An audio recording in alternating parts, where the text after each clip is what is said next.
اس پر ایک واقعہ سناتا ہوں۔ ایک صحابی آئے، یا رسول اللہ میرا پڑوسی ہے، اس کی کھجور ایسے ٹیڑھی ہو کر میرے گھر میں چند اس کی شاخیں ہیں، ان پہ پھل لگتا ہے، وہ جو ٹوٹ کے گرتا ہے، میرے بچے اٹھا لیتے ہیں، ہم غریب ہیں، وہ بھاگا بھاگا آتا ان کے منہ سے کھجور نکال لیتا ہے، اس کو کہیں کہ بچوں پر اتنی زیادتی نہ کرے۔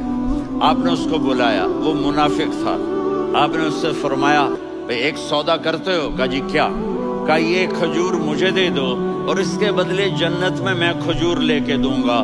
وہ کہنے لگا یا رسول اللہ یہ اصل میں میرے بچوں کو بہت پسند ہے، کوئی اور کھجور ہوتی میں دے دیتا، یہ تو میری معذرت ہے۔ وہ تو منافق تھا، اٹھ کے چلا گیا۔ ایک صحابی بیٹھے تھے، وہ کہنے لگا یا رسول اللہ اگر میں وہ کھجور لے کے دے دوں تو مجھے جنت میں لے دیں گے؟ ان کا نام ہے ابو الدحداح۔ آپ نے کہا ہاں تو مجھے لے کے دے دے، میں تمہیں لے دوں گا۔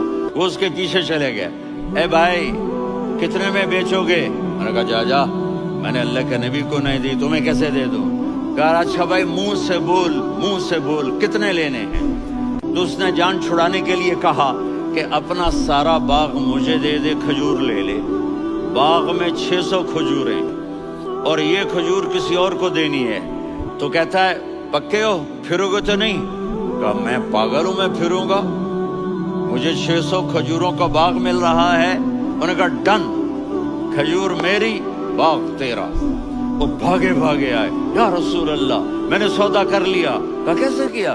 کہا سارا باغ دے کے کھجور لے لی۔ آپ نے کہا پھر میرا سودا بھی بدل گیا۔ کم من عدق رداح ودار فیاح لأب الدحداح فی الجنہ۔ میرے ساتھی میں اپنی آنکھوں سے دیکھ رہا ہوں کہ اللہ نے تیرے لیے جنت میں ایک گھر نہیں محل بنا دیے، سینکڑوں، اور ایک باغ نہیں ہزاروں باغ تیرے لیے تیار کر دیے۔ یہ ہے ایمان کی نشانی، یہ ہے محبت کی نشانی۔